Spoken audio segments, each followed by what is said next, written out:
पूजा खांडेकर, एक जवान आईएएस अफसर, करोड़ों लोगों की उम्मीदों का चेहरा, लेकिन उनका इस तरह से गिरना पावर के गलत इस्तेमाल की एक बड़ी मिसाल बन गया है। खांडेकर की मुश्किलें LBSNAA, जो कि इंडिया के फ्यूचर ब्यूरोक्रेट्स की ट्रेनिंग ग्राउंड है, के पवित्र स्थान से ही शुरू हुई। उनके एंटाइटल्ड बिहेवियर की बातें होने लगी। फिर लगे शॉकिंग एलिगेशंस, सरकारी रिसोर्सेज का गलत इस्तेमाल और अनरीजनेबल डिमांड्स।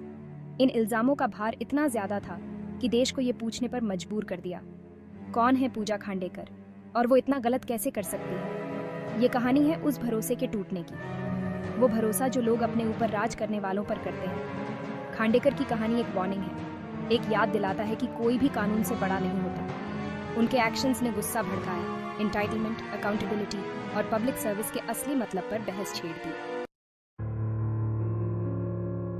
पूजा खांडेकर के एक्शंस की गुस्ताखी पावर के गलियारों में गूंज उठी।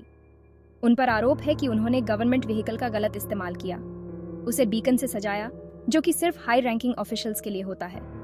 ये कोई मामूली गलती नहीं थी, ये अहंकार का एक कैलकुलेटेड प्रदर्शन था, एक मैसेज था कि वो कानून से बड़ी है। बीकन इंसिडेंट ऑफिशियल व्हीकल्स के इस्तेमाल के नियमों का साफ उल्लंघन था। ये नियम पावर के गलत इस्तेमाल को रोकने के लिए बनाए गए हैं, ये सुनिश्चित करने के लिए कि गवर्नमेंट रिसोर्सेज का इस्तेमाल रिस्पॉन्सिबली और एथिकली हो। इन नियमों का उल्लंघन करके खांडेकर ने एंटाइटलमेंट का ऐसा भाव दिखाया जिसने देश को हैरान कर दिया। बीकन का इस्तेमाल भले ही एक छोटी सी गलती लगे, लेकिन ये बहुत कुछ दर्शाता है। इस सिंबल को खुद के लिए इस्तेमाल करके खांडेकर ने एक साफ मैसेज दिया, वो खुद को कानून से ऊपर समझती है। इस घटना ने ऐसी मानसिकता को उजागर किया जो पब्लिक ऑफिस को लोगों की सेवा करने के मौके की बजाय पर्सनल गेन का जरिया मानती है। जैसे जैसे पूजा खांडेकर के बर्ताव के बारे में डिटेल्स सामने आई, एंटाइटलमेंट और एक्सेस का एक पैटर्न साफ दिखने लगा। ऐसी खबरें आईं कि वो अनयूजुअल डिमांड्स करती थीं, गवर्नमेंट रिसोर्सेज को अपनी जागीर समझती थीं। उन पर आरोप है कि उन्होंने पर्सनल यूज के लिए ऑफिशियल मटेरियल्स मंगवाए, पब्लिक सर्विस और प्राइवेट इंटेलिजेंस के बीच की लकीर मिटा दी। खांडेकर पर आरोप है कि उन्होंने सीनियर ऑफिशियल्स के लिए बने ऑफिस स्पेस पर कब्जा कर लिया, उन्हें अपने पर्सनल डोमेन में बदल दिया। एस्टैब्लिश्ड नॉर्म्स और प्रोटोकॉल्स के लिए इस डिसरिगार्ड ने पब्लिक एंगर को और भड़काया। सरकारी संसाधनों का दुरुपयोग सिर्फ एक फाइनेंशियल इश्यू नहीं है, ये जनता के भरोसे के साथ विश्वासघात है। ये डिमांड्स, ये एक्सेस, ये सारी गुस्ताखी ने देश को हैरान करके रख दिया।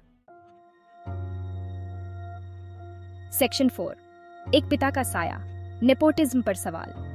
पूजा खांडेकर की कहानी सिर्फ इंडिविजुअल रॉन्गडूइंग की नहीं है, ये फैमिली इन्फ्लुएंस और नेपोटिज्म के साये पर भी अनकंफर्टेबल क्वेश्चंस खड़े करती है। खांडेकर के पिता, खुद एक प्रोमिनेंट फिगर, के बारे में कहा जाता है कि उन्होंने उनके करियर में काफी इन्फ्लुएंस डाला था। इससे एलिगेशंस हुए हैं कि उन्हें अपने फैमिली कनेक्शंस का फायदा मिला, उस मेरिट बेस्ड सिस्टम को बाईपास करके जो पब्लिक सर्विस को गवर्न करता है। आलोचकों का तर्क है कि खांडेकर का रैंक्स में तेजी से राइज होना अनयूजुअल था, ये उनकी अपनी योग्यता की बजाय उनके पिता के इन्फ्लुएंस से प्रेरित था। ये एलिगेशंस, चाहे सच हों या ना हों, उनके करियर पर एक लंबा साया डालते हैं, अपॉइंटमेंट्स में फेयरनेस और ट्रांसपेरेंसी पर गंभीर सवाल खड़े करते हैं। नेपोटिज्म किसी भी रूप में एक ऐसा कैंसर है जो एक जस्ट और इक्विटेबल सोसाइटी के ताने बाने को खा जाता है। जब इंडिविजुअल्स को उनकी एबिलिटीज की बजाय उनके लिनेज के आधार पर प्रेफरेंशियल ट्रीटमेंट दिया जाता है, तो ये मेरिटोक्रेसी की नींव को ही कमजोर करता है। सेक्शन 5, पब्लिक का गुस्सा और प्रिविलेज की कीमत। पूजा खांडेकर कंट्रोवर्सी ने भारतीय समाज में हलचल मचा दी, जिससे व्यापक जन आक्रोश फैल गया। सोशल मीडिया प्लेटफॉर्म्स पर निंदा का बोलबाला रहा, नागरिकों ने अपना गुस्सा और निराशा व्यक्त की। इस घटना ने एक कच्ची नस को छू लिया, शासकों और शासित लोगों के बीच बढ़ती खाई को उजागर किया। जनता की प्रतिक्रिया केवल एलिजेड मिसकंडक्ट के बारे में नहीं थी, यह इस बारे में था कि यह मामला क्या दर्शाता है, विश्वासघात। खांडेकर, जिन्हें कभी एस्पिरेशन के प्रतीक के रूप में देखा जाता था, पब्लिक एंगर के लिए लाइटनिंग रॉड बन गईं। खांडेकर मामले पर पब्लिक आउटक्राई कलेक्टिव वॉइस की पावर का प्रमाण था। सेक्शन 6, लेसन्स लर्नड, बदलाव के लिए आवाज।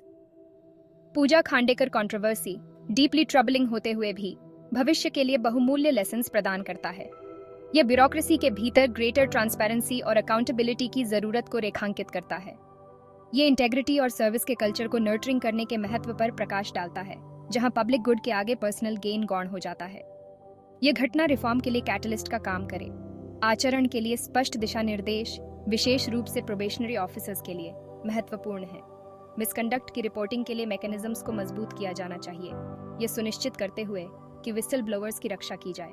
हमारे देश का भविष्य उन लोगों के कंधों पर टिका है जो अपना जीवन पब्लिक सर्विस के लिए समर्पित करते हैं।